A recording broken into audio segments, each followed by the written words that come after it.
Welcome to the Living Artist Podcast. I'm your host, Preston M. Smith.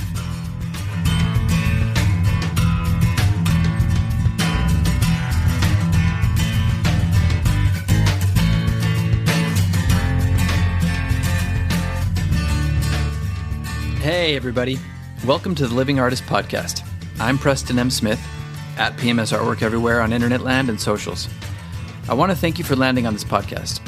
Whether you're a professional artist, just getting started in the art world, a collector of art, or just consider yourself a creative person, this podcast has something for you. I like to think of it as a fun way to rant and talk to other creative people about living the life of an artist, surviving and getting ahead in the art world, and enjoying your life. But most importantly, not waiting until you're dead to make it happen. All right, let's get started.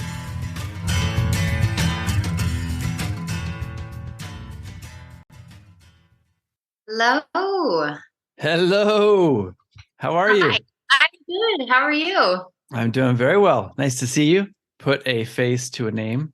You know, we might have actually met before. I have that feeling too. I have this memory of me being strapped to my infant and meeting a couple at Mike Collins' art gallery. Oh, and I think yeah. your wife was also an artist.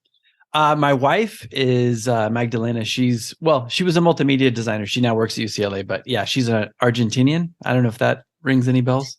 I don't remember any faces. I just remember meeting a husband and a wife. It was like the week before the pandemic. Oh, wow. It was, I don't know her name, but Savania's show, the Russian lady. Sarah Svetlana. Yes. Yes. I think it was her. Anyway, that might have been you, maybe not. I think it was because when I was looking at your clips and everything, I was like, she looks so familiar. I was an actor way back in the day. So I was like, maybe we, but I think it was at a different time. I was acting here around 2002, 2003. And yeah, so probably not. It was probably at Shockbox. Yeah, I work with Mike a lot and we put a lot of shows together. How are you doing today? I'm really good. Yeah. Good. I'm intimidated by this wind. Crazy. And I'm excited that it might get snow. Yeah, I was going to tell you there's like a hurricane warning for the first time, I guess, in history. No. Wait, yeah. Really? Yeah. What is happening? I don't know. Climate change, all that fun stuff. But I think it's just in the foothills and the mountains. But I think, it's going to affect, obviously, Los Angeles County as well. So we might see some snow. Or a hurricane. Or we might just have the big one and just fall into the ocean finally. Well, I'm just waiting for that day. Yeah. Yeah. That's going to happen at some point. That I fully believe that. Yeah. Yeah. I'm just counting the time before the big one happens. And I get to take up my earthquake bag and realize I don't know how to use any of these things I've packed. Yep. And then I'll just kind of give up. It's all expired. My wife got crazy. You know when the whole tsunami in Japan happened? 100%. Yeah. My wife went crazy about that and she started putting together, we had bags all over the house, which is great. But I don't know the last time that we checked up on the bags. So I we may or may not survive the zombie apocalypse. But okay, well, let's get into it. This is all going to stay in because, we're not that professional, but it's fun to kind of get to know each other while we're being recorded. But so you're originally from Austin, right? I am, yes. Cool. So, and you came down here in 2006-ish? For school. Mm-hmm. For school. Yeah. Okay. I'll let you tell that. But so how did you meet Mike in the first place? Are you an art fan? Do you know him from something else? He's actually my therapist. Oh, very cool. Mike is multifaceted. Yeah. He's one of my top 5 favorite people, I would say. He's been pretty special in my life. So he's my therapist, but I mean, he's also like a friend, and I realize that's kind of weird, but that's just the way he does his business anyway. It's like he's a therapist, but he doesn't have that like doctor feel. For sure. Well, and that's funny because he's, the gallery owner and somebody I work with a lot too, but he's kind of everybody's therapist in the gallery as well. He gets text messages late at night from a lot of us. Well, that's cool. That's cool that Mike's bringing everybody together. So you are an actor or actress. However, I hear that people don't say actress anymore. Is that correct? I don't know. I'm fuzzy on the rule. I just by whatever someone says, but yeah, actor maybe. Actor. Are Yeah. we not allowed to say waitress too? I don't know what the rules are right now. Which one? Like waitress? Is it Oh, just a yeah. waiter? It's server. Oh, Which is really? kind of, I think that's worse. I think it's closer to servant, which I think is awful. Yeah, right. Well, okay. It's been a long time since I was a server, so it might have changed. But yeah, at the time they were making a change. It was like, all right, now you're a server. Okay. So, but we'll go with actor for now. Ellen Wroe, I'm assuming I'm pronouncing your last name correct, is an Yeah. actor. She has been on Final Destination 5, For All Mankind, Animal Kingdom, Shameless. You've got Unprisoned coming out with Kerry Washington and Delroy Lindo, I believe. Yeah. Yeah. How'd you know that? Oh, you know, I I'm good. I'm good.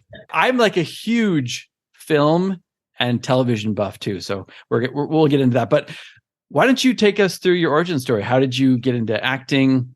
I know you have some gymnastics background, but I'll let you tell it. You can start as early as you want, take as long as you want, and get us up to speed. Sure. So yeah, I'm from Austin, Texas, from a great big family of Belgians and Texans. Really, I think my way into acting was through gymnastics, weirdly. That was my identity growing up. I was an athlete, I was a gymnast. That was what I did with all my spare time, and I loved it. And then when that came to its sort of natural conclusion, initially I was like, cool, I'll just be a kid. I'll be a teenager and I'll go to school like everyone else. Yeah. And I quickly found that that wasn't, that for better or for worse, that didn't sit well with me. I wasn't content with that. And I was looking for something to fill that void. At the time, I was like, oh, I just need a new goal. I kept saying it's a new goal. Now I think I know more of like, well, maybe you were just identifying as a human doer and not a human being. Like maybe there's some things to unpack there. But at the time, I was searching for a new goal. And I'd always done the plays, and gymnastics is fairly performative. There's also some interesting similarities where, gymnastics, you're a part of a team, but it's an individual sport. And in acting, you're a part of a cast, you're a part of a community, but it's this individual, it can be a very individual exploration while also having a community feel. So there's some overlays. So I just threw my heart and soul into that. And, when I was looking at colleges, I was like, what do I want to do with my life? I've got a pretty big interest in math, and I was thinking about engineering, but I was like, well, I'll go to USC. It's in LA, and I can study math and do that. But with all my spare time, I'll try to figure out this whole acting thing. And that's what I did. Oh, that's cool. Stumbled into some great classes in Hollywood, stumbled into a phenomenal community of actors, learned a lot, failed more, and then got lucky, found some representation and graduated. And I was like, well, I have to pursue this, because I was getting into some exciting rooms and having opportunities. By no means, making much money. Right. But I was like, I gotta give this a go. Yes. And I did. So you were doing this while you were in school. How long did you graduate? I did. Yeah. Okay. So I'm interested in obviously the first, one that you landed. I don't know if Final Destination was the first major thing you landed. Yeah, that's cool. Were you doing commercial stuff or anything like that as well? I was trying. But no, I didn't have much success with the commercial world, and I was going out theatrically, which sounds like theater, but it actually means TV film, as you probably know. Yes. I was going out fairly regularly for TV, not much film, but episodics. Episodics, yes. Yes, you know the lingo. Okay. Well, I did do 2 co-stars that not many people know about, but really? A teenage female wrestler on Gary Unmarried. Nice. Directed by James Burrows, he's a huge sitcom director. Yeah. So I had 2 lines, and I got to do some wrestling moves. That's awesome. And then I played a mean girl on an ABC Family show called Huge. So, and to me, I was like, oh, these are huge opportunities. Looking back, like they were very small, but I was so excited. You're like, Mom, I've made it. No, truly. I love it. Yeah, I remember acting. That was like that's how I discovered LA. I came down here. I started doing extra work, and then I was just driving around to auditions. I landed an agent, and I did like the Actors Network, and I did a class with Anthony Mendel. I don't know if you know who that is, but yeah, I did a bunch of stuff, and a couple voiceover things, small films. I think the biggest thing I did was ironically was in post-production as I quit acting. So, which is funny. It is a crazy world. As an artist, as a fine artist, there's a lot of overlapping, but I would almost argue it's even more cutthroat and you get rejected even more than you do as an artist.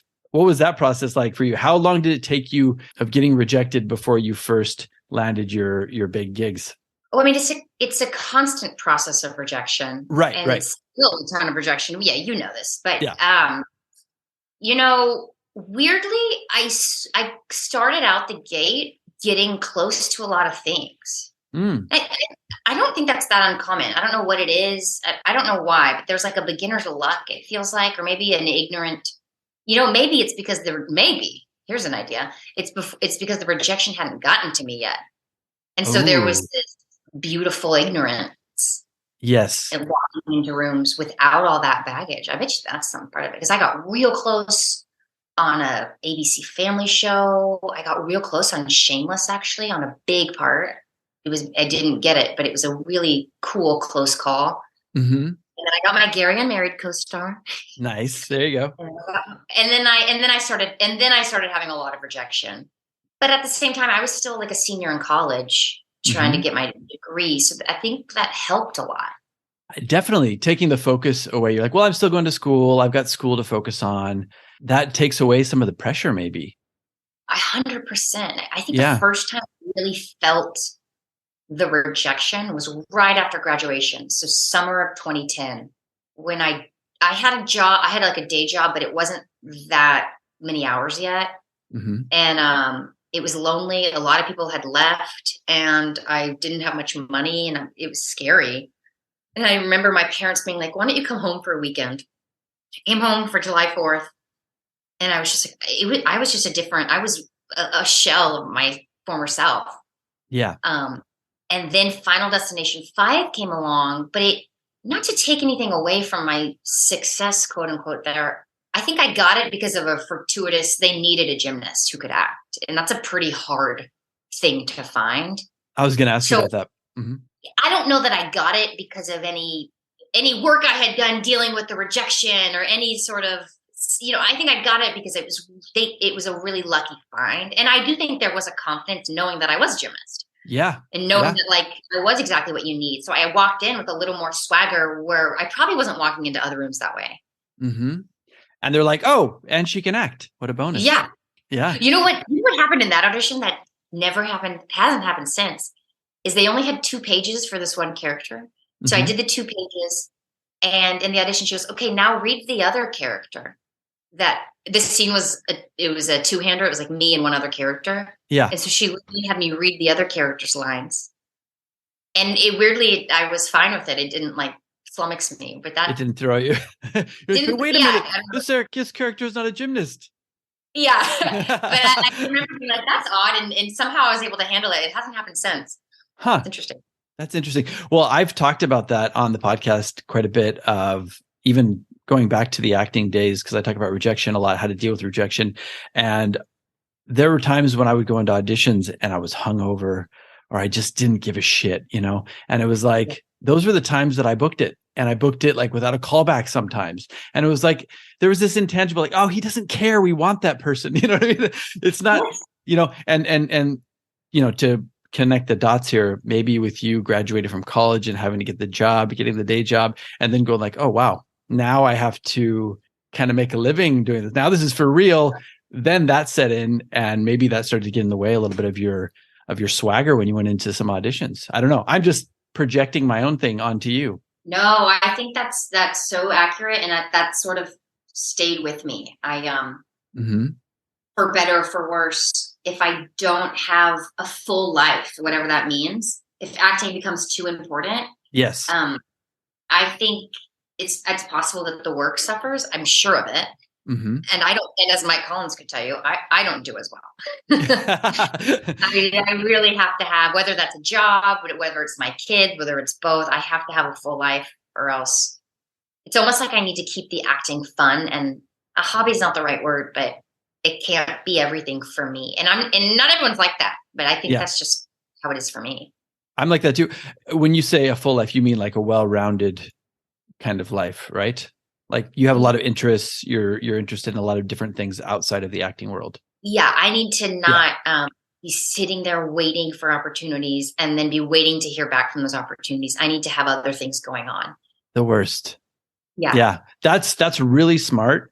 And I think that even fine artists can get a lot from that. I always tell people, you got to have other interests. You got to be curious. You got to be interested in this. This feeds this. This comes around here and overlaps. I still use a lot of my improv stuff, a lot of my acting stuff. I love music. I love literature. All those things feed into your process. And I'm sure that feeds into your acting as well. Yeah. And I think that's a lesson I didn't learn until kind of recently of Mm-hmm. like, it's not gymnastics. It's not just show up to the gym and work on gymnastics.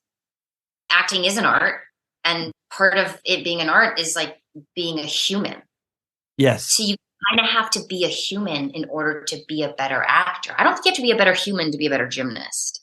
Right. I think, I think you can just show up and do the reps and keep, working on gymnastics. But like for me, working on being a better human has to help me as an actor. And that took me a while to figure out.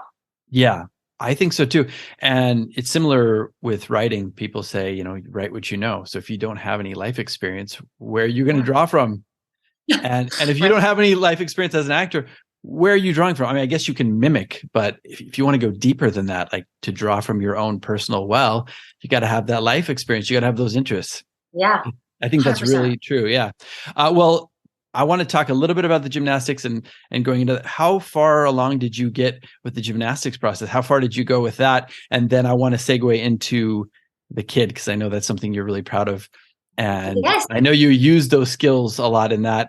And if anybody doesn't know, you can check out the Instagram. You can check out her Vimeo. And I guess it got 45 million views already. Is that 47 million? Oh, I got outdated data here, but wow, that's amazing. It looks really cool. But how far did you get in gymnastics? And then we're going to segue into the kid.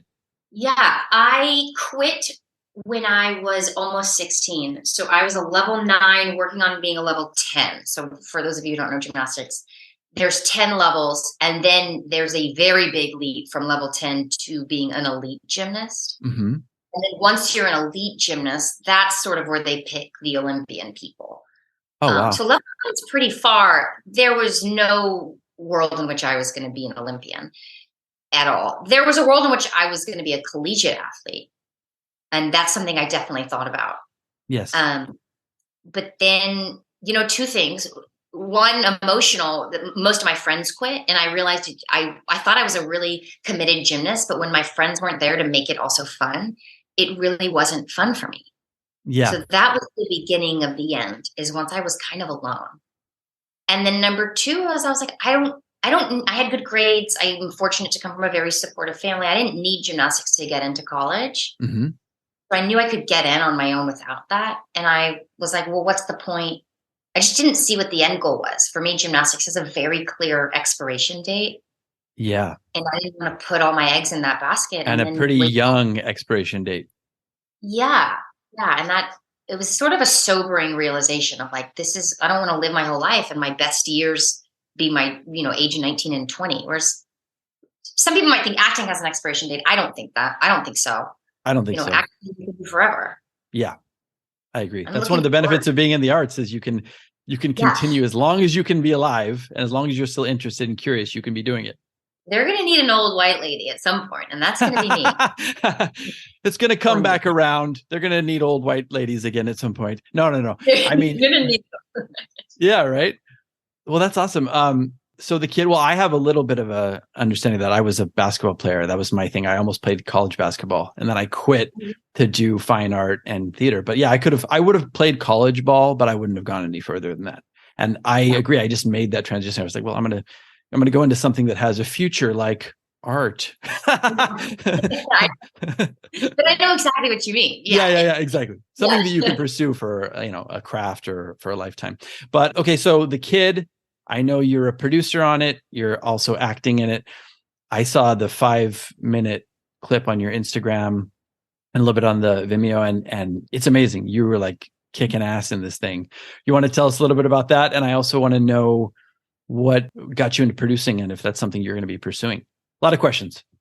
A lot of questions. I'll do my best. So I started doing martial arts at 25. Mm-hmm. Just because I knew I couldn't do gymnastics anymore. I was too old to go be a gymnast in something else. But I was like, God, I have this passion and this skill for physicality. What can I do with that? So I started taking martial arts, loved it, and was looking for a narrative way to showcase those skills. I didn't want it to be sort of just a routine that I filmed. I was like, how can I want to do a narrative thing that also showcases these moves. Mm-hmm. And I didn't know. And then my buddy and I, who we had actually collaborated on a few comedic shorts earlier in my 20s, we met and he was like, I really want to do something action-wise. I was like, great. That's exactly what I want to do. And we had plans to write a short together to fill both of these needs. Him wanting to direct. He's a director and editor. His name's Nicholas Wanger. He's very talented. He wanted to direct action, and I wanted to two things. I wanted to showcase my action skills in a narrative way. And I also wanted to showcase, I don't often get the chance to play leading roles. That's not really how I package myself, or I love supporting roles. Mm-hmm. But I was like, what would be the leading role that I would cast me in? And to me, this was this. So Nick wrote it in a weekend. Oh, wow. We were going to write something together. He straight up sent me something on a Sunday night, and I was like, this is perfect. Wow. I have no notes. Let's do it. So we ended up producing this amazing short that he wrote, which ended up being a proof of concept for a feature, for a larger story, which we've written. And it's called, I'm forgetting my own name. Please cut that out. That's all right. No, it's good. It's called Transference. I was about to say Transcendence because I just watched a sci-fi show called Transcendence, but no, it's called Transference. Oh, nice. And it's an amazing sci-fi action, beautiful, emotional story, sort of a grounded take on the superhero genre. And it's just a script right now. We have it at Skydance and at Lionsgate. People are trying to, see if they're interested. So we're trying to sell it. Oh, very cool.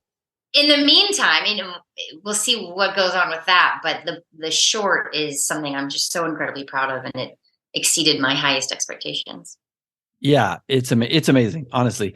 And so I want to ask selfishly, are you going to be pursuing this even if you're not the lead role, or is that part of the package deal? You got to take me. I don't. I mean, of course, we hear the stories of Matt Damon and Ben Affleck and Rocky, and I think those are beautiful and wonderful. I think the economics of making movies right now, or make it so that you really do need someone with name recognition to bring people to sell a story, to sell a screenplay. So I don't think there's a world in which, of course, I'd love that, but I don't know that there's a world in which I'll get to play our lead role, who's her name's Shelby. But there is a tiny role in a really pivotal scene that I definitely am going to insist that I play. Yes. I would love to see you play the lead, because you, honestly, I want to give you a compliment that might not seem like a compliment. I see a lot of action stuff, and you can kind of tell people are going through the motions a little bit.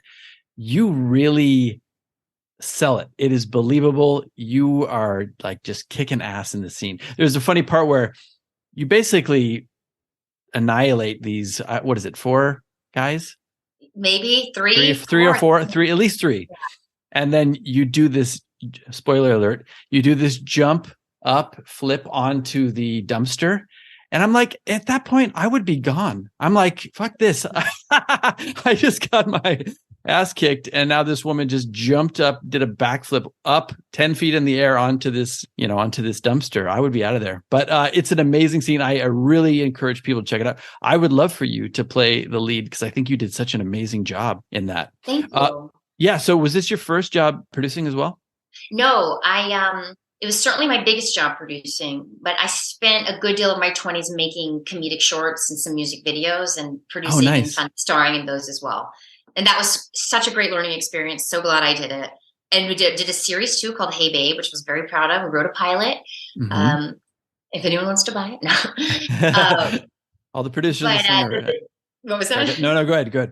But yeah, then the kid was definitely the biggest undertaking for producing that I've ever done.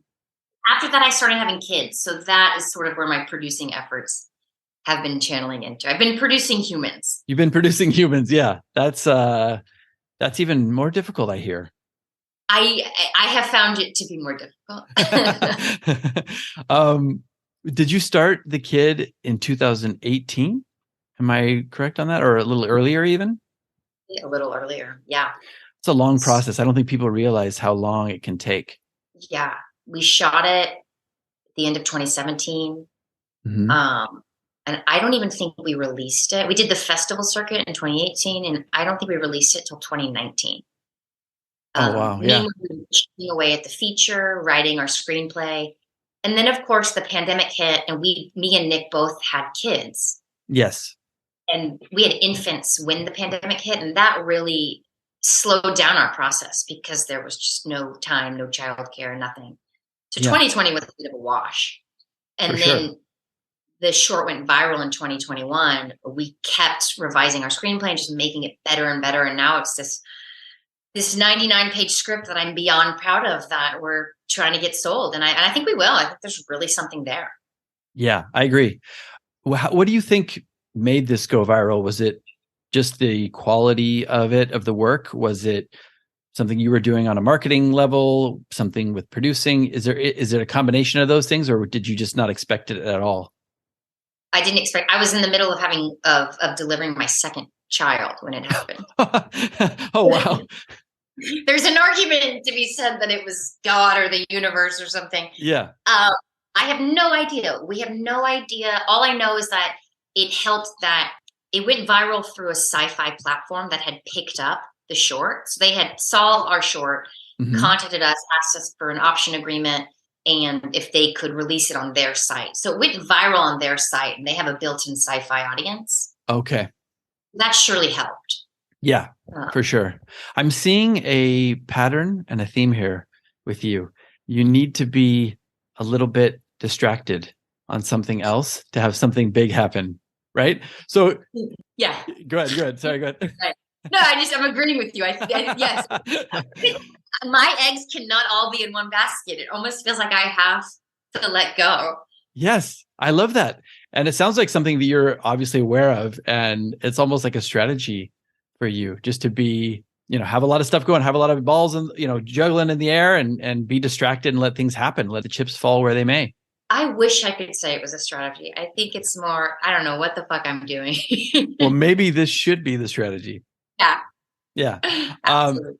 That's awesome. Well, and then you said in your bio that you were drawn to messy women with big bare hearts. That's something that I kind of paraphrased a little bit, but I love that. And did you want to talk about that a little bit? And how do you, as a little sub question, how do you look for parts? How do you prepare for auditions? That kind of thing. Is this something that just goes through your agency? What percentage of stuff are you going out for?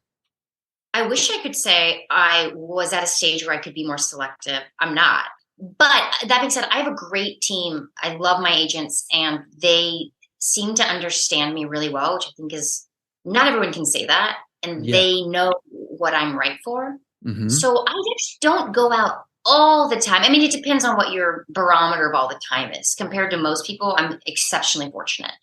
But no, I'm to answer your question, I guess more specifically, I rarely pass on an audition. Occasionally, if it really, okay, I passed last year on something, and then actually that same office cast me in Unprisoned, but I had passed for them the previous month on something that just didn't hit any of my boxes and wasn't going to work for my family, really. Again, almost like attention is somewhere else. Yeah, I think I need to have another baby, and then maybe that's it. Start another major hobby that takes up a lot of your time. Yeah. No, but for people who are listening who don't know anything about the acting world, I mean, it's very case specific. I know people who would go out 5 times a day for commercial acting and auditions, like episodics and theatrical stuff. And then for me, I would go out like 3 times a month. It just kind of depends on your agency, depends on you, depends on your look, depends on your talent. Do you mind telling us how often you go out? Or is that something that, I mean, we can always cut out anything you don't want, but I'm just curious. Well, we're in a interesting time right now where the industry is really changing. So I'll say, before this past year, I would go out probably once a week. Yeah. Which I was happy with. It's a lot less than some of my peers who were in different categories for whatever that means, ages, whatever. So some of my peers would be going out 3 or 4 or 5 times a week. I was always getting 1, maybe 2, maybe 0. Yeah. It's certainly slowed down since this fall for a number of reasons, mostly economic. It's just a really challenging time right now. And just to give some stats, I understand there's 13 pilots being cast right now. Oh, wow. Which is record low. Wow. Yeah, that's crazy. And also, I was going to say, for anybody listening, you're also focusing primarily on theatrical. Some of the stuff that I said earlier, people were going out on commercial auditions, so hence the numbers. But for theatrical, that's good. For theatrical, I'm very happy with that. Yeah. Since this fall and this spring, it's been less. It hasn't been once a week. But again, I feel like I'm in great company. A lot of people are experiencing similar droughts, if you will. So, well, I can tell you from an artist standpoint as well. I make a living selling my work, and sales this year have just plummeted at the beginning of the year. And I know I talk to a lot of people around the world who sell their work as well, and everybody's kind of experiencing that.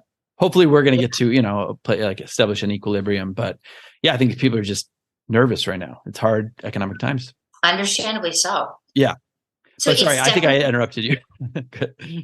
Oh, I usually interrupt other people, so please. I don't do it as much as you want. But by the way, I checked out your art. I love it.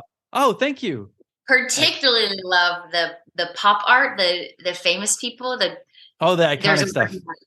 Yes, I love that stuff. Yeah, that's how I started out. I was doing about 14 or 15 years of just like pop surrealism. I did a lot of icons. I still do from time to time. Like I want to do another Bowie one coming up soon. But yeah, primarily now I'm focusing on abstract.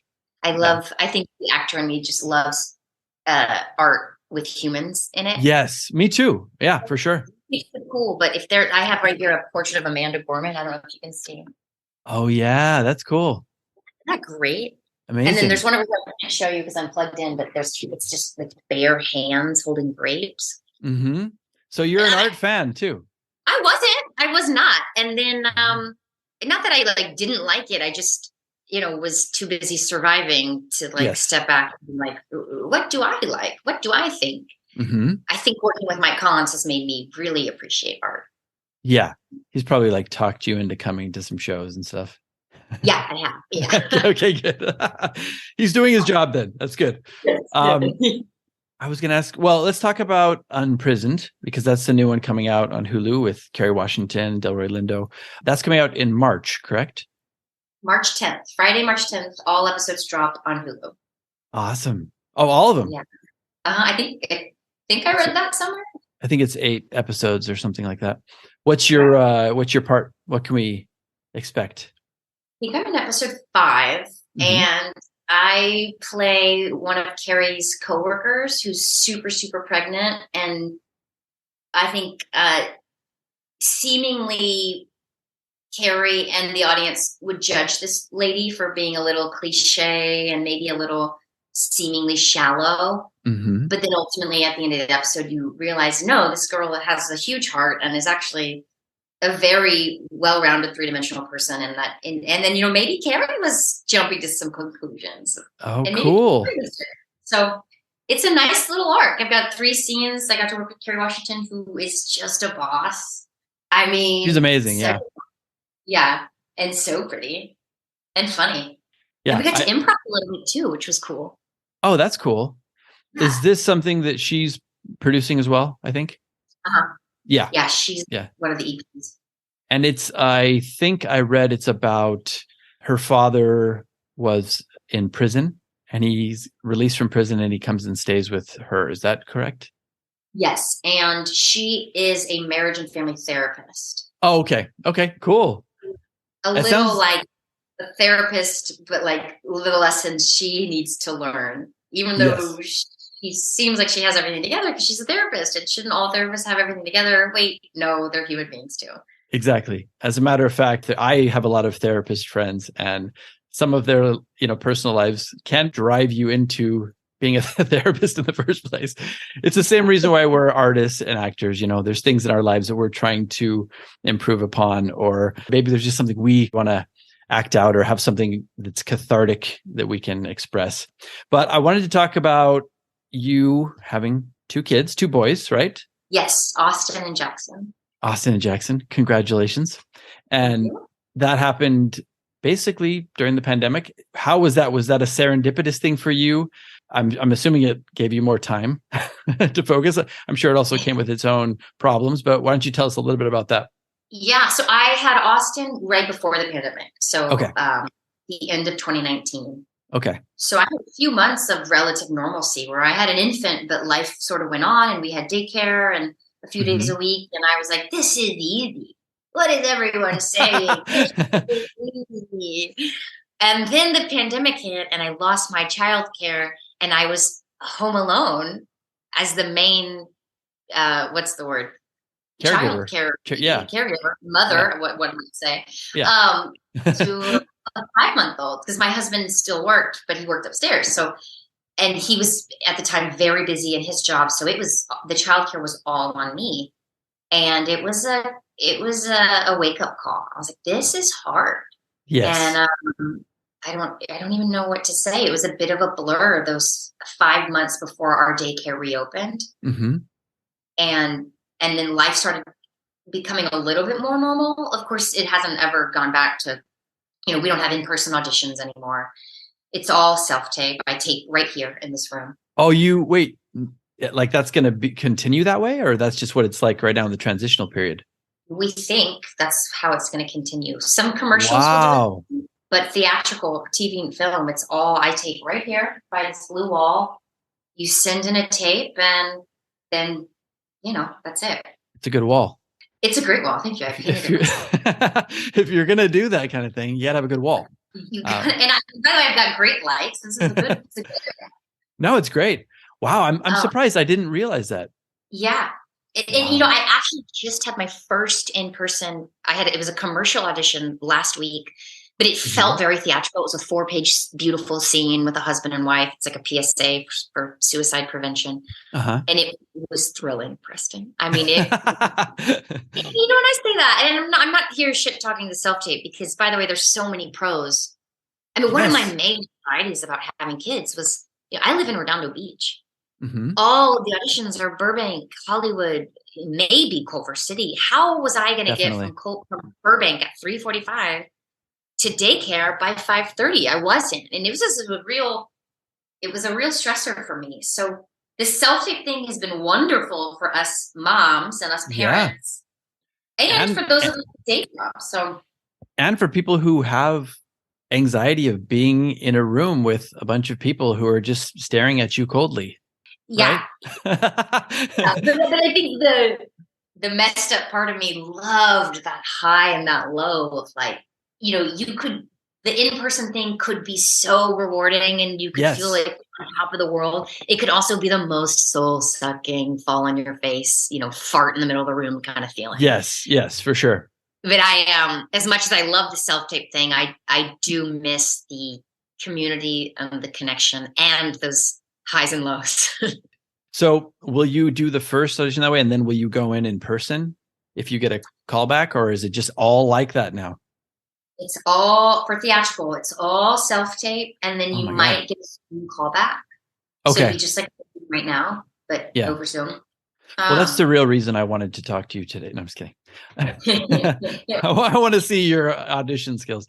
No, I did see a twirl though. The twirl was great.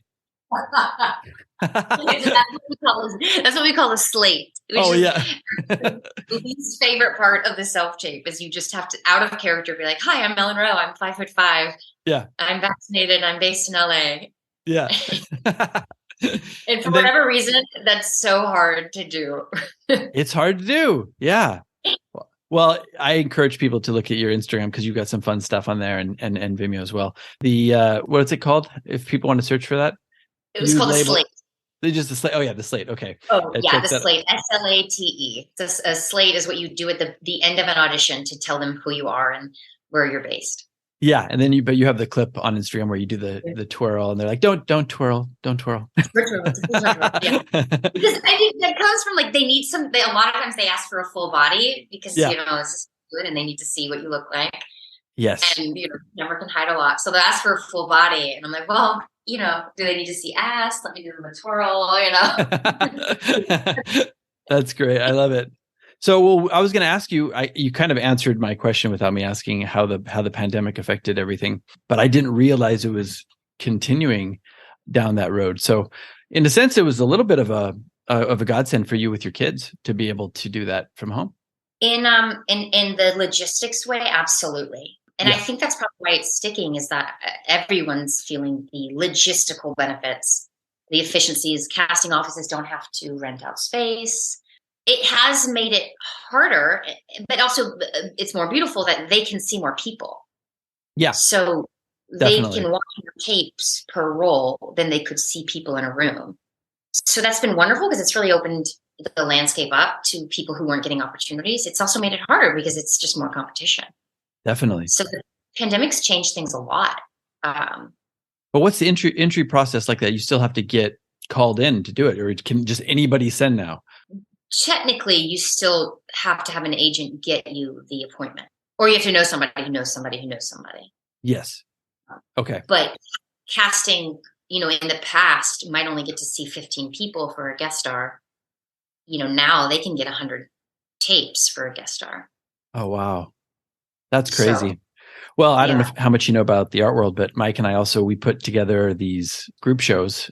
The pandemic hit also, and we had to go online. So we started doing Zoom openings, and that became so popular and changed the game so much that even now we tried to kind of, wean off those a little bit, and people got upset because they were like, no, we like this now, because, you go to an art show, and how often do you get a chance to like sit down with each artist and hear them talk about their piece? You typically get cornered. Sometimes you get cornered by somebody weird and you are talking to them for like 45 minutes and you talk to two people, but now you get a chance to hear every single artist talk about their work that wants to. And each artist gets a chance to be seen, and without having to travel there. So it's kind of changed the game in some ways for the better, but also some ways for the worse. But I don't think it's ever going to go back 100%. Yeah. Yeah. So interesting to hear that. Thanks for sharing that. Well, I wanted to ask you about the podcast, because this was part of the reason why we got connected in the first place. So you are, if this is top secret, you can let me know, but you're planning on venturing into the podcast world a little bit, right? Potentially. My friend Katie Colleton, she's a brilliant writer, showrunner. She did a show called Teachers on TV Land. And now she's a writer and producer on the Santa Claus, the Tim Allen show on Disney Plus. Yes. So she's brilliant. We are considering doing a podcast that we're really excited about creatively. We also both have young children, and we just don't know if now's the time. Right. Katie has a 6-month-old, so and a full-time job. So. But the podcast we want to do one day, if not sooner rather than later, is something called Bad Takes, or I think our working title is Bad Takes. And it's all about the humiliating Hollywood moments that haunt you and how you move past them or how you don't move past them. Oh, that's a great idea. It's my favorite topic. I mean, that is literally my favorite topic to hear and to talk about. It's like, when did you fart in a room?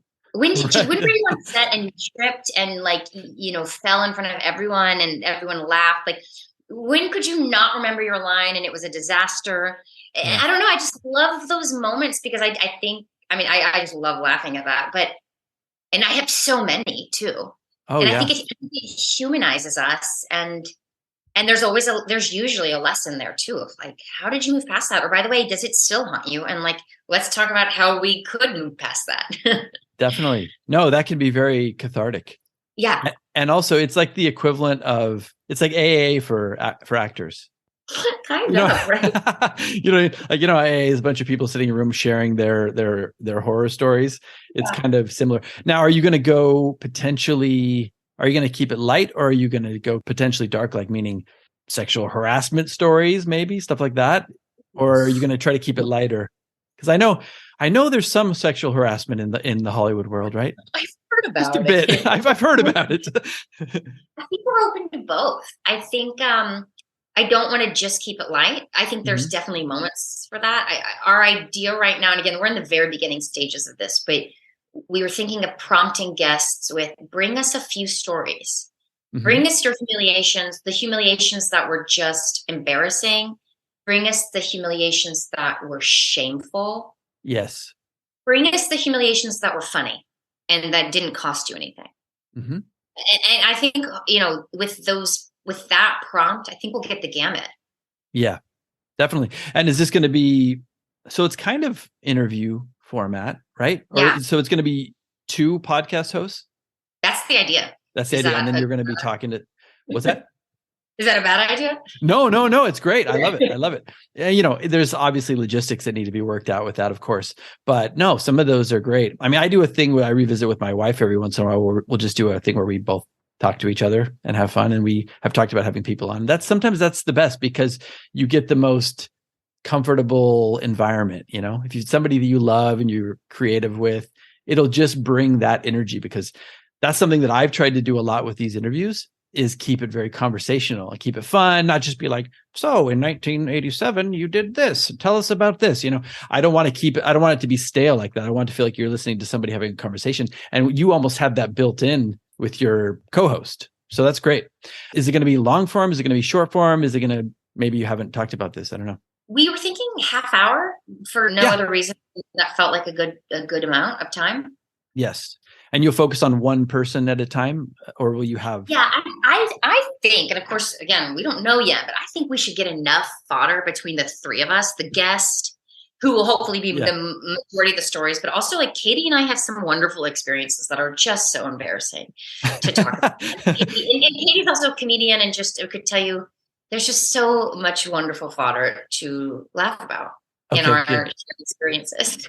Yeah, so you can bounce things off, and something will maybe trigger you in a good way to tell and share your own story. I think so. Yeah. And maybe we've talked about starting off the podcast with just us sharing an event. Yes. And then maybe focusing the interview on the guest, because that's, of course, what they are, as the guest. It's almost like you're warming up the room for the guests a little bit. We're the openers. Yes. Yes, we're the openers. I love it. Yes. You're the openers and the closers. We're the B team, and the guest will be the A team, and we're pulling them up for the A team. Honestly, I love the idea. It's something that I would definitely listen to. So I think it's good. And we'll talk more, off if you want, if you have any questions or anything. But I may or may not be able to answer them. But we can talk more about it if you want. But I would definitely listen to it. So do you have a working title? Bad Takes is the Bad Takes. Title. Okay, that's good. So you're hearing it here first, everybody. Look up Bad Takes, maybe 3 months, 4 months, 5 months. Maybe. Maybe. We both have infants. Yeah. Okay. I'll give you a plug. If and when it happens, I'll give you a plug on here, and hopefully drive a couple people over to you. Because there's, overlaps and all this kind of stuff. Oh, just while I was thinking about it, we were talking about TV that had to do with therapists. Are you watching Shrinking at all? No, I hear amazing things. It's so good. I was worried that it was going to be really melodramatic, but it balances everything out so well. It's really funny, and it's touching, and it's serious when it needs to be, but it's pretty light overall, which I like. It kind of spoon feeds you some of the serious topics. It's really good. Okay, I will add that to my list. I don't get a lot of TV time these days, but only on TV, because you're on Apple. What's your For All Mankind is on Apple, correct? Yes, I'm on. I have not seen that still. Oh, I think you would like it. Yeah, I think so too. I've heard really good things about it. I mean, I've seen your clips and stuff like that. It looks really good. But you said you're on season 2? I'm on season 2. I play Sally Ride, who's a real life astronaut. Cool. She's deceased now, but was a real life astronaut in the 80s. The first American in space, actually. Oh, wow. Really? Yeah, oh, that's amazing. He's sort of an American icon. But in For All Mankind, it's an alternative history show. So what they'll do is they'll bring historical figures, but their history narrative is a little different. So in season 2, Sally Ride was not the first woman in space, or the first American woman in space. She was just a prestigious female astronaut. Okay. For the purposes of that show. So is it now, when you say alternate history, it's like a revisionist history type thing, almost like a Tarantino thing? Yeah, I think that's another good way to put it. The whole premise is, the season 1 premise is what would have happened if the Russians landed on the moon first. Oh, wow. So they're going revisionist history in a major way from Definitely. the pilot. Yeah. Okay, cool. I will check that out. My wife and I will check that out.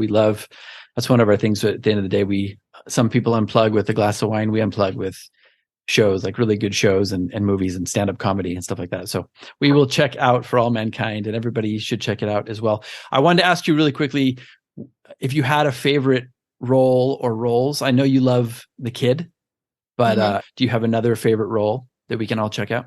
Yeah, because I would say I have favorite roles from auditions and acting class, which is interesting because, no one will ever see those, and those can still be the most meaningful, I should say.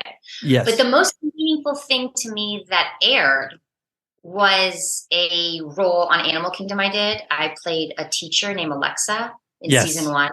And that was a really surprisingly beautiful experience. I could not have imagined where that character was going to go. And it was just such brilliant writing by some writers I just respect so much, and some showrunners that I love. And it was a dream come true. I auditioned with like a 2-page scene, had no idea. They're like, she'll recur, maybe nudity. I'm like, okay, well, we'll see. And then it was a beautiful 8-episode arc where I got to cry, have an overdose, have an illicit affair with an underage kid, get arrested. I mean, it was an actor's dream. Oh, that's awesome. But with beautiful writing. It wasn't cheesy. It was really a grounded, dark, beautiful show. Cool. I'll have to check that out too. I saw the clip of you with the underage kid. It was very, very cool.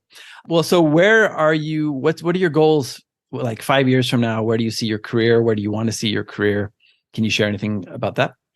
Yeah, it's a great question. And I don't have a great answer yet. I think right now you're meeting me at an interesting time of it almost feels like I'm starting over in the way of, I think for the first time, I'm really taking a step back and figuring out who I am as an artist. And that wasn't something I ever identified as before. I was always an athlete who did acting. Yes. And I had some great success, and I'm so proud of my work. But it hasn't been until recently.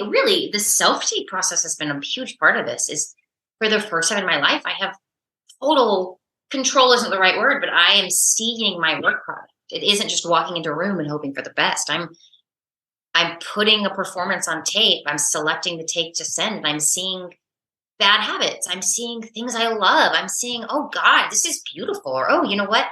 That doesn't work. And it's been a really wonderful couple of years in parallel with me becoming a mother and really stepping into that version of womanhood. So I don't know if I'm making any sense right now, but it's been a period of growth personally and in my art that has yet to really translate into my career, but I have to think it will. And I'm excited. I have no idea how it will. Maybe it'll look like I start doing plays, which I've never done and have always wanted. Maybe theater's great. Theater's wonderful. And I'm in a theater class right now that's just filling my tank to, like, I just can't talk enough about how much I'm loving it. And the roles I get to work on in class. I'm paying to go do this, and I'm loving it. Yeah. Yeah. So I don't know where I'll be in 5 years, but I have to think if I just keep growing as a human and as a woman and as a mother and as an artist, I have to think only good things will come. Definitely. And it's interesting because you had the pandemic, you had the birth of your 2 sons, you have all this change going on in the world. I know that's affecting everybody on some level, but affecting the acting world on a different level, affecting you in a heightened way. And I'm sure that has given you at least cause to pause and think about your life and reevaluate a lot about it. Has it ever been like, am I on the right path? Or is it something that you're just trying to kind of really synthesize and focus in on certain things? No, it's been a really challenging year in that respect because I do have these two babies, and we bought our first house this summer, and there's just real life going on. Congratulations. Yeah, this same here. Thank you. Oh, congratulations. Thank huge. You. Right? Yeah, it's huge. Oh my God. It's always evolving too, right? Yeah. It's a real sobering moment where you start to think, is this a selfish pursuit? Is this not practical? And I come from such a practical family of scientists. That's a very big part of who I am. That is wonderful. But, no, my husband and I had some very challenging conversations last year. And, I think right now, I don't know if I can say I'm on the other side of it, because probably that'll always be there. But I'm definitely on a better side of being like, I will always be an actor. That's who I am. That's the career I've built over the past 15 years, and one that I'm so proud of. And I have this skill set that is never going to go away, and it's only going to get richer and deeper and more ugly and more messy and more beautiful. Yes. So I don't think it's realistic to think, oh, I'm not going to be an actor. I will always be an actor. Mm-hmm. Now, does that mean I might go back and have another day job to help support my family? Probably. And there's nothing wrong with it. In fact, as we discovered, that strategy might actually work better for me. That's right. You'll just go back to work for like a month, and then your career will just explode even further, Yeah.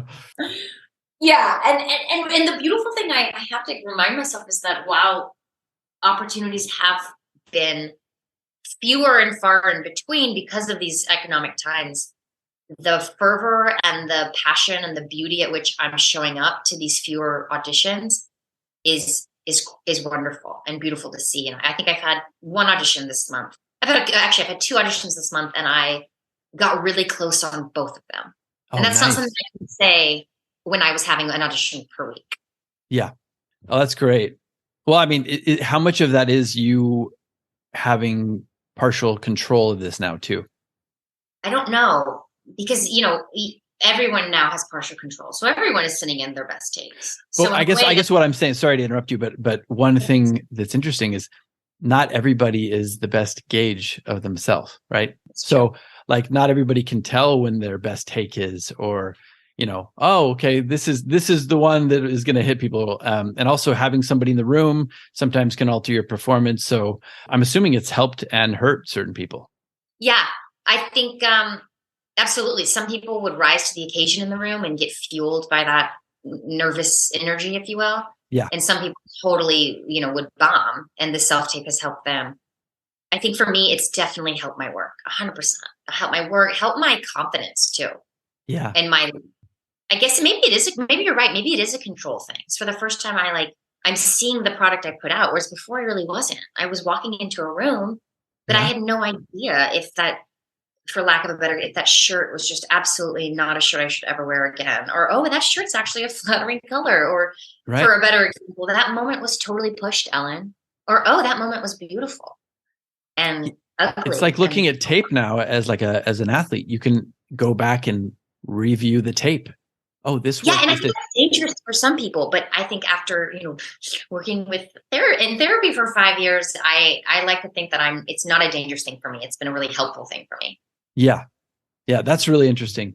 I love that. And one thing I wanted to ask you, because all artists have to work on our mindset and keeping ourselves sharp and keeping ourselves in a flow state. Are you doing any sort of energy work or mindset work or meditation, anything like that? What are you doing to keep yourself at your best?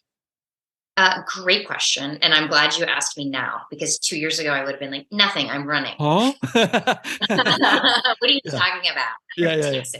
Right. Love it. Go horns. But no, I have found out of necessity, which is usually how I learn all my lessons, is that I have to wake up before my kids and do things for me so that I can be a good mom and also be the most present actor and artist and human being. So I have to set my alarm at the butt crack of dawn. Yes. And I'm doing this daily journal called the 5-minute journal, which is a gratitude journal. Yeah. I highly recommend it. 5-minute journal for anyone. I do that really quickly. I am on the Headspace app. I do 5 minutes of meditation. That's it. Love Headspace. So that 5 minutes of meditation. And then I'm reading this book actually right now called The Second Circle. Who's the author? Her name is Patsy Rodenberg. Patsy Rodenberg. Okay. Yeah, I've never heard of her. Supposedly she's a very famous British voice and presence teacher, also acting teacher, but more in the voice presence realm. And her work is all about the power of being present. And it's just so what I needed in this moment in my life. And I actually had a career coaching with a casting director I really respect the other month.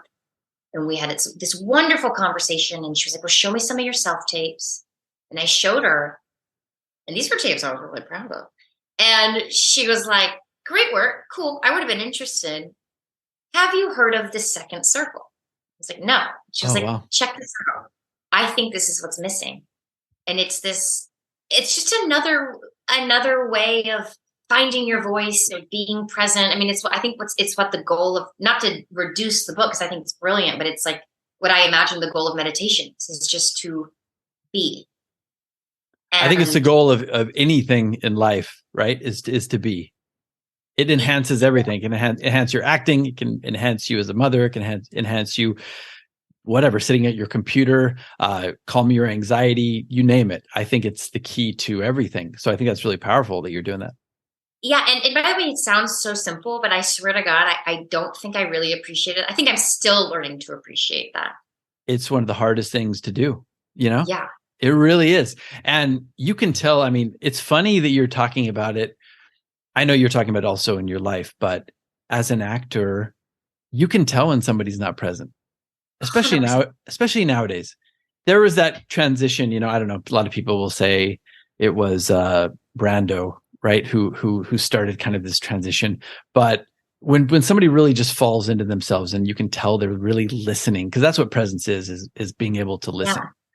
And that's why I think so many interviews, going back to having a conversational interview, I think that's the power of that as well, because you can tell when somebody's rehearsed and they're just like, oh, got to hit this point, got to hit this point, got to hit this point. And they're not really listening and we're not making eye contact. I'm looking down at my notes the whole time. You can feel that. And it gets infused into the interview as well. But it's the same thing with acting. It's the same thing with you and your spouse. It's the same thing with your kids. It's everything. Sorry, I got all excited. No, well, we're in Second Circle right now. It's beautiful. It's listening. And I think, a lesson, again, I wish I would have learned in my 20s, but I wasn't there yet, is I was approaching acting and scenes as a gymnast, which was like, this is a routine I performed. Yes. And that's cool. That's safe. You can do a good performance, but there's a level of presence that's not there. And I think that translates to a level of risk that's not there. And when you're fully present, it's not prepared and you don't know what's coming next. And there's a danger there. And I think it's like, I don't know what the words are. It's like a bit of a falling. Yes. And that falling is what makes us lean at the edge of our seats and be like, oh my God. It's the tension. Yeah. Yes. Or if it's a routine you practice, there's safety there. For sure. It's like little mini leaps of faith and knowing that there's something there to catch you, Or trusting, this has been a big one for me, trusting that if I am just fully present, that I'm enough of a human being that I'll handle it. To be honest, I was nervous for this podcast because I don't know. That's big. Yeah. Yeah. I was anxious because I'm not nervous. I'm not used to the unscripted recorded conversation. Yeah. That's not something I don't have any reps really in that. And so I was really nervous and I had to sort of tell myself, well, he's a friend of Mike and Mike vouchers for him. Yeah. And if I just am listening and present, then I'll be fine. That's it. And I'm the same way, by the way. I have nerves. I have interviewed a bunch of people at this point and I still get nerves. And I know that is actually going to, if I can use it properly, it'll kind of hook me into presence even more. Yeah. It can take you the opposite way too, where you can go full-blown anxiety attack, which has happened to me as well. Spoiler alert. No, but you can, there's times where just to bring it back to the podcast, like if I'm getting too rigid and let's say I'm really listening to you and I'm really present in that moment, but then I have that realization that I'm like, oh, hang on a second. I need to make sure I'm on pace here and I'm hitting this question, this next question. I'll have a moment where like I panic and the listening goes. And then I look down and there's like a kind of embarrassing moment almost of like, where you're fumbling. And it's a constant process of trusting that there will be a way. Like most of the time, a lot of these questions have been answered already without me asking them. Some haven't, but some of them take you in a different direction, and trusting that that's going to be more interesting because it is present. That's it. That's it. Yes. I'm glad to hear you say that. And I'm assuming it has helped your acting. I'm assuming it's helped your relationship. I'm assuming it's helped you with your kids. I may be off base, but I'm assuming it has. Oh, it's helped so much. I mean, unfortunately, it feels like a relatively new realization or appreciation. So I don't know that as someone who's trying not to be so results oriented, I don't know that I've seen the results yet, but I feel the results, and Definitely. I feel it in my performances in class, which to me are just as important as any on-screen thing. Yeah. My work in my class has just been so fun and dangerous. Oh, good. And that's and that has translated into the few auditions I've had in this slow time. And, there's so many things we can't control as actors in this industry, but what we can control is not just growing in the craft, but like growing as human beings. And I think that was the thing I didn't learn until recently. It's like, I grow as a human being. That's going to help my art. Yes. Those are the intangible things that, maybe you can't see them on the resume or whatever, but it's that thing that when you're in the room with somebody, they go, I don't know, there's just this quality about this person that makes them head and shoulders above the rest. Yeah, it really, yeah. So I think it's great you're doing it. I think it's really important. I could talk about this like all the whole episode, Yeah. So I'm glad you're doing it. Have you ever taken an improv class? It's been a while, but I'm interested to see if I took one now, how much more comfortable I'd be. Yeah. It was not something I'm good at. And not something I felt like I was good at, and not something that I succeeded in. Yeah. Because, by the way, maybe it's just maybe it was a control thing, and I wasn't letting go and trusting. Or, by the way, I come from a family that we're not necessarily the most quick-witted. We're funny, but we're not funny. We're not funny because of what we meant to. We're funny just because we accidentally stumbled into being funny. So I mean, you can see my sister and my mom and I, try to pull a metaphor or a reference. We're just not quick like that. And I do think there's an element of needing to be quick. I'm smart. You seem quick. You seem quick to me. I interview a lot of people. You seem sharp. You seem with it. Well, says the person who forgot the name of her own screenplay. That I've been working on for 6 years. Oh, come on. It's all right. I forget stuff all the time. No, I think you have to be. I mean, to be engaging, to be a good artist in general, to be funny, it takes some wit. You got to be sharp on some level, at least. But I think now, sorry. No, go ahead. I completely, speaking of forgetting, I forgot what got us here. But I was going to say, I think now, I mean, I don't think I will because of my life and my children, but were to sign up for an improv class now that I understand that I can just trust that I'm enough of a human, and I can just trust that being present, something will happen. Yeah. I bet you I have so much more fun and find so much more freedom and success. I wasn't there when I was doing that at 23. Right. Well, it's one of those things. Improv for me is almost like a human experiment. You can see, if you're watching an improv class, you can see who's present and who's not present very easily. You got the ones who go in who are very rigid. Somebody's out there and they're just, conjuring something out of thin air, and and then another person will just come in and just disregard that and just go, no, that's a tree. And they'll start talking. And it's like, oh, okay. So you completely blocked what I'd created for you. You're not paying attention at all. You're coming in with a preconceived notion. So you can see who's being present and who's not being present in real time. Yeah. I always found that they say improv is like being able to yes and. So you say yes to what's given, and then you also have to and it, add something else. I was brilliant at the yesing. You could tell me you were a green alien. I'd be like, totally, 100%. But then I would not know what to say after. Either that's literally because I'm just not quick and maybe it's just not in me, or I bet you it's more that I was like afraid of getting it wrong. Definitely. You're probably not trusting yourself enough. Yeah, afraid of falling off the beam. Yes. So I wonder now if I came back with no fear of falling off the beam, what might happen? Yes, and I think you should try it. I just yes-anded you, but but I have these 2 babies. So. Right, that's true. That's true. I hear they take up a little bit of time. That's something that's been terrifying for me. I'm sure people are tired of hearing this on the podcast, but my wife and I have been, close for a while. I had a little bout with some chronic pain and stuff like that, but we're close, and it just terrifies me that it's going to take all my time. Because, as an artist who works from home, I would probably end up being the stay-at-home dad. So it scares me a bit. But how has that affected your ability to create? The having a child? In a good and bad ways, I'm assuming. Yeah. Oh God, I could talk about this for hours. Okay. Well, I'm excited y'all are trying. Okay, that's so cool. We're not. We're almost there. Yeah. Okay. Almost You're there. In conversation. Yes. I know for sure.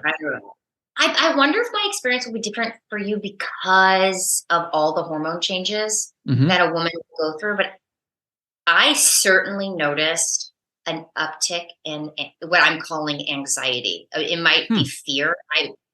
In my theory, and I have no idea if this is right or not, but like, I think the woman's amygdala grows because my ability to hear and to smell and to sense danger is out of this world.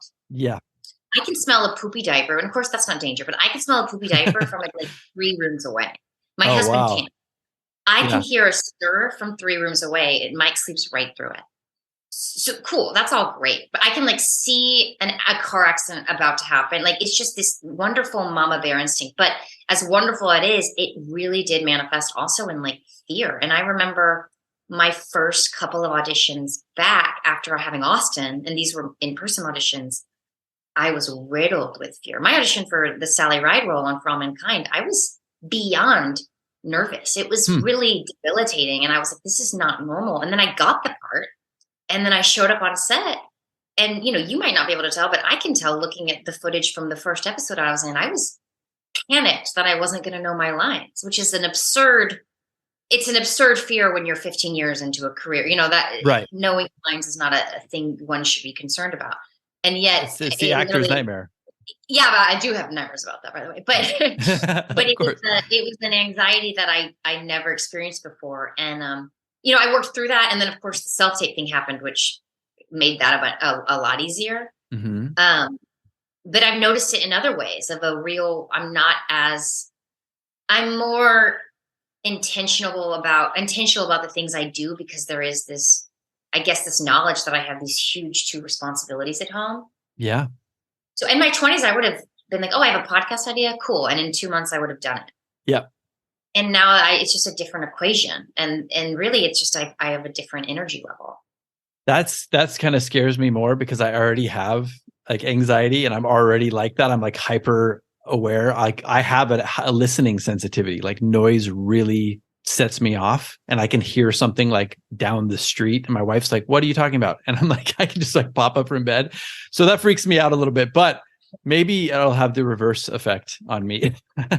well, yeah, maybe because it's your own kid. It won't, you won't.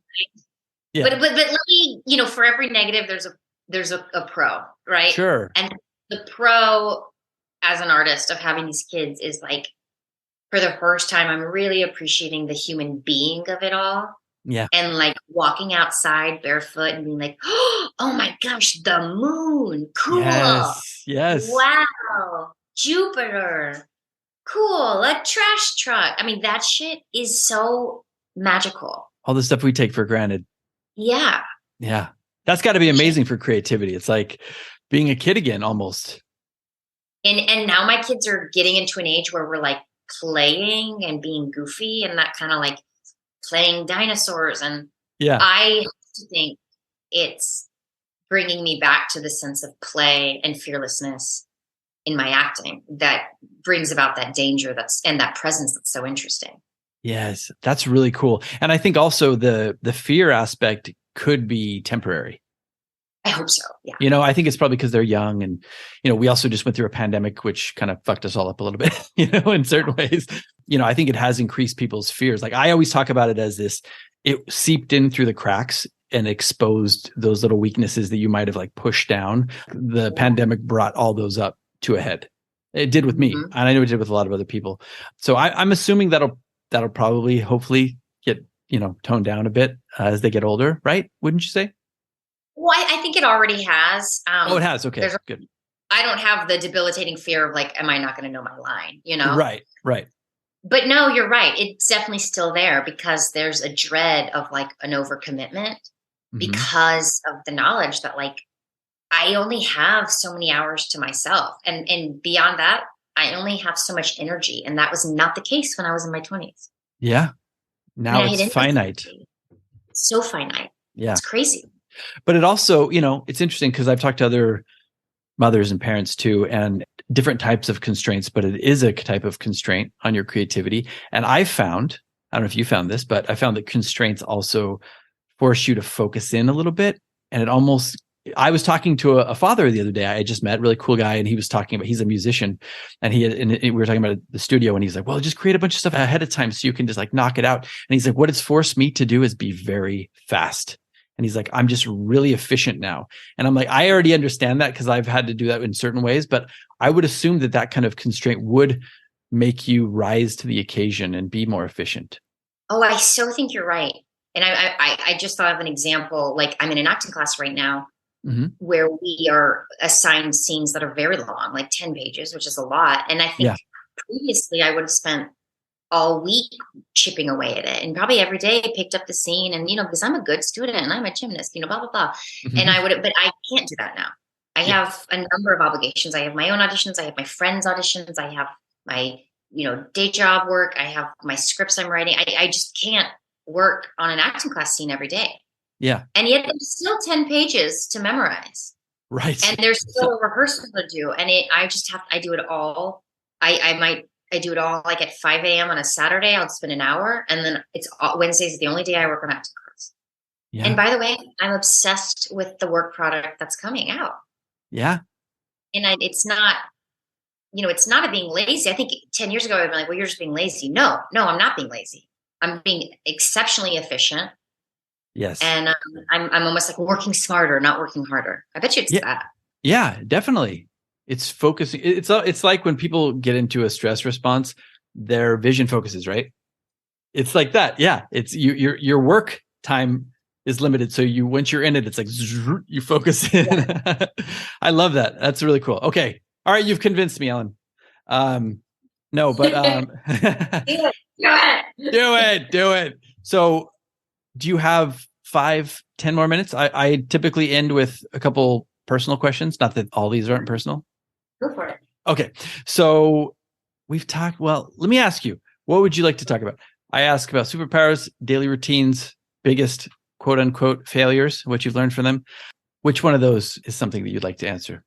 I should probably do failures since that's my podcast. Yes, do it. But I'm doing that thing where I'm blanking. Can you give me a second? Of course. And by the way, while you're thinking about this, you were talking about when you're taping stuff, seeing certain things that you do. You're going to get that with podcasting too. You're going to hear all the ums and the likes and the pauses and the things you repeat. And it does make you better though, which is great. Yeah. Oh, I know. I was like, am I going to listen to this after if Preston releases it? And like, maybe you should, maybe you don't want to. So, God, there's so many humiliating tiny moments. Well, this even can be, if this helps, it can even be in your gymnastics days. It can be anything. Okay. Do you want to hear my most embarrassing moment from when I was like 7? Yes. I had just been invited to come to the big team, like the big girls team on a Friday. So it was like a promotion from the prep team to the big girls team. Nice. Optionals, they called it, from the prep team to optionals. And I was wearing my like really fancy pink leotard that I was really proud of because apparently I was into pink, which is crazy because I was also a tomboy. And I show up and we're in the line. We're doing these drills across the floor. So I'm like, I place myself last in line because I'm a good student, right? I'm going to watch everyone and make sure I know how to do it right before I go. Yes. So all we're doing like I think it's called like a back extension roll. So it's a backward roll that you push up into handstand in the middle, just a drill. So everyone's finished. I'm the last person going. I'm doing my back extension roll. And as I push up into a handstand, I let out the biggest fart. Yes. And it surprises me so much that I didn't finish the roll. I just collapsed and fell onto my back. And my new coach leans over and just looks at me as everyone's giggling. And I looked at him and I said, I have some problems. That's all I remember. Oh my God, that's great. Oh my God. What did you learn from that? That I have some problems. Now that it's on. And it wasn't like I wasn't invited. It was a funny moment. And that's hilarious. And I was on that team for 12 more years. No one seemed to remember, but I certainly did. Oh, they didn't give you any flack about that later on? I don't think anyone remembered. No. I think oh my God. Isn't that funny too? That's a great lesson though too, because these things are burned into our memories, right? And it kind of reminds me of how we always think people are devoting so much time to thinking about stuff that we did. And really people, they got their own lives to worry about. So maybe the lesson is just to move on, I think another small one, but I spent a whole evening on set of Animal Kingdom calling the director and executive producer Chuck. His name was Chris. And I was so convinced his name was Chuck for some God knows reason. Yeah. And kept saying it. I was so proud that I knew his name that I'd be like, Preston, hi. I just kept saying it. Yeah. And then later that day, I looked up and I looked him up and it was Chris. And the next day I was like, did you know I was calling you Chuck? He was like, I did. I heard that. Yeah. Yeah, I heard that. I didn't say anything. Those are those moments where you're like, could you just tell me? Could you just save me the embarrassment? Just tell me my name is this. But that's hard to do. Oh my God, that's funny. I mean, it could have been worse. You could have said it for the rest of the time. I worked with Chuck, a few years back. Oh my God, that's great. I love it. Well, thanks for sharing those. Why don't we do advice to young Ellen? This can be any age. You can be speaking to your 20-year-old self. You can be speaking to your 12-year-old self. You can be speaking to your 30-year-old self. Doesn't matter. I wish that I would have not been so quick to give away my power or how do I want to say this? I think I was very quick to be like, well, what do you think? Well, what do you think? Mm-hmm. Well, here's my performance. What do you think? Well, here's my opinion, but what do you think? And I never really gave myself the option and the time to be like, well, what do I think? I think I don't know what that's from, whether it was this imposter syndrome that I was like, oh, well, you're not really an actor. You're an athlete. You're not an artist. You're an athlete. I don't know. It was probably that. And it might've also been the community I was in. We were very quick to be like, tell me your notes. And I love that. I love that about myself. If you have an idea, I'm so yes, I will very easily yes it. Yeah. That's a great skill. But there's a trap in giving away your autonomy. I want to say that's the right phrase to use. Yes. Where it would be, well, here's the scene, but what do you think? Where now it's very much, well, what do I think? And what do you think? But also, what about this thing that I think? And also, what do you think? There's a lot more collaboration. Do you think this also came from like a people-pleasing tendency? Probably. Yeah. Yeah. I mean, imposter syndrome is huge with creative people. I mean, it still happens to this day with me on some level, and people-pleasing also is in there. But that's a really good lesson for any of us. Yeah. Like own your own power a little bit, understand. I was always so quick to like, okay, if I had an idea, I was like immediately embarrassed about it the moment it left my mouth. And then I was like, oh, well, what do you think? Or like I would give that away right away, or like excuse myself. So that definitely resonates with me for sure. I still do it. It kills me of like cutting something down before you even let someone have the chance to form their own opinion. Yeah. Or making an excuse for it before you say, this might be stupid, but you know what I mean? Yeah. Oh, I do that all the time. And I think I'm getting better at it, but I really wish I wouldn't Now, I think related to that, or maybe this is a tangent, but like, I think we like community so much. We crave it. We need it. It's part of our identity. But I also think maybe a trap there that I experienced was, oh, I'm part of this community. Now I'm done. As opposed to being like, well, what can I steal from this community? And what can I steal from that community? And what can I steal from that community to make me, as opposed to just being like, oh, I'm part of this. Right. I'm talking, I guess, about acting studios, but I think that also pertains to life. It's like, oh, I'm a Catholic. That's it. It's like, well, but what if there's awesome things to steal from Buddhism? And what if there's also cool things to steal from evangelicals, right? Like, I completely agree. I think that's something that's really running rampant in our society right now too, is people defining themselves by groups. Like, because it's so easy once you're in a group, you know who the opposition is. And if you want to even take it a step further in history, typically when we've done these kind of group mentalities, it's like, it's so you can dehumanize another group and make it easier to either subjugate them or go to war or whatever it is you're doing. So yeah, I think being open-minded and taking from, I take from all, I take from anywhere I find something, any bit of wisdom. So I think that's, yeah, it's true. Yeah. Well, thank you for sharing those. I want to give you a chance to, first of all, tell people where they can find you online, social media, and maybe Vimeo or wherever you got a better place. Let us know. Did you want to tell us now? I'll put it in the show notes as well, but where can people find you? Yeah, I'm slightly active on Instagram. You'll find what's coming up next and cute pictures of my family. And my handle is Ellen_Wroe. I also have a Vimeo page. I think it's vimeo.com/Ellen Wroe, probably. It might be so, Ellen. yeah. And then I have an Active Pitch account, which is sort of more for industry professionals, but it's activepitch.com/Ellen Wroe as well. It has my resume, headshots, and clips to, things I've done. Okay, nice. Yeah, and that's Ellen Wroe, WROE. If anybody's, yes, but I will put that in the show notes as well so people can click on that. I want to end by asking you if you have anything you want to talk about that I missed or that I left out or I didn't find in my digging, or you want to plug anything like that, or if you feel good, you feel good. I feel great. I think I forgot to mention that my second son's name is Jackson, and he's also wonderful. I feel like I really talked about all of them, and I feel bad. You did say Jackson's name. Okay, he has a name. He's wonderful. Jackson, we love you too. We love you too, Jackson. And he's just saying the word poo-poo, and it's really cute. Oh, that's awesome. There you go. I love it. Yeah. Well, hopefully my wife and I will get a chance to see you at the gallery sometime and see your kids and your husband. Well, his name is Mike. Mike BBQ is his nickname. We love him. We love you too, Mike. Mike, we love you. Love you too, Mike. Next time you're making the trek to Hermosa, and we're in Redondo, so we're right there. Oh, great. Yeah, there's a couple shows coming up in the next few months. Yeah, we'll definitely let you know. Anything you want to leave the audience with, or do you feel good wrapping up now? I feel great. Thanks, guys, for listening. This was really fun.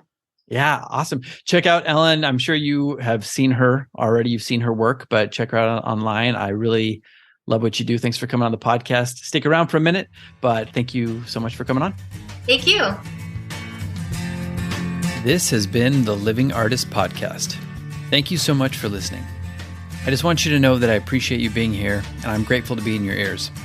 Your art and creative life on this planet is meaningful, so thank you for sharing it with me. If you like this podcast, whatever platform you're listening to it on, please subscribe and share it with your friends. You can also leave me a positive review to show your support. This helps me to reach more people with the algorithmic magic and keep the show going strong. If you want to see more of what I do and check out the art that I create, you can visit my website at www.pmsartwork.com or follow me on social media everywhere at PMS Artwork. That's it for now. See you back here next time.